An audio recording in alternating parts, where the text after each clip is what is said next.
ancien des commandos de France durant la Seconde Guerre mondiale. Georges Marchal est un acteur représentatif des jeunes premiers du cinéma français d'après-guerre. Dès le début, il se pose en rival de Jean Marais, sans toutefois arriver au même niveau de reconnaissance et de notoriété. À Paris, il effectue des études secondaires, puis suit des cours de danse classique et acrobatique. Il fait bon nombre de petits métiers.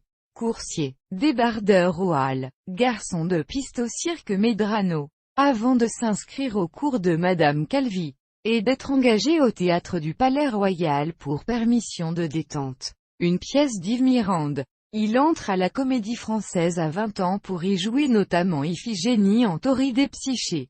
Il joue ensuite dans le répertoire du boulevard. Au cinéma, il se fait remarquer dans Lumière d'été de Jean Grémillon et dans Au grand balcon de Henri Decoing, aux côtés de Madeleine Renaud et Pierre Freinet. L'acteur se tourne ensuite vers le cinéma d'aventure, où il exerce ses talents de cascadeur.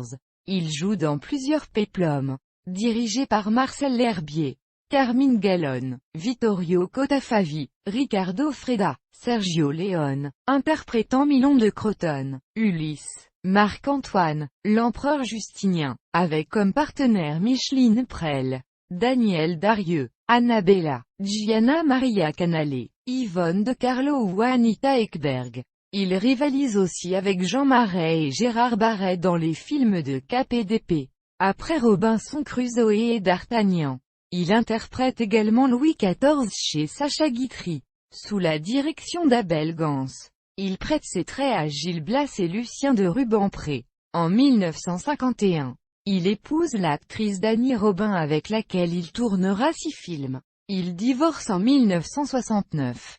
Dans les années 1960, Georges Marchal devient l'un des acteurs préférés de Louis Buñuel et tourne dans La mort en ce jardin avec Simone Signoret. Cela s'appelle L'Aurore avec Lucia Bosé. Belle de jour avec Catherine Deneuve et La Voie lactée. À la télévision, il joue les rôles d'Antoine d'Ergemont dans L'île aux 30 cercueils, Philippe IV le Bel dans Les Rois maudits.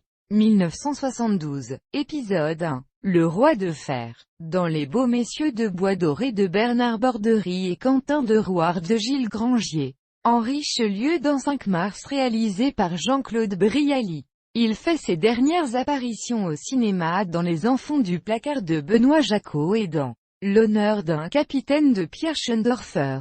À la télévision, il incarne le frère du patriarche de la série à succès Château-Vallon en 1985. Il meurt à Morins en Dordogne. Il est inhumé au cimetière de Montfort-l'Amaury dans les Yvelines.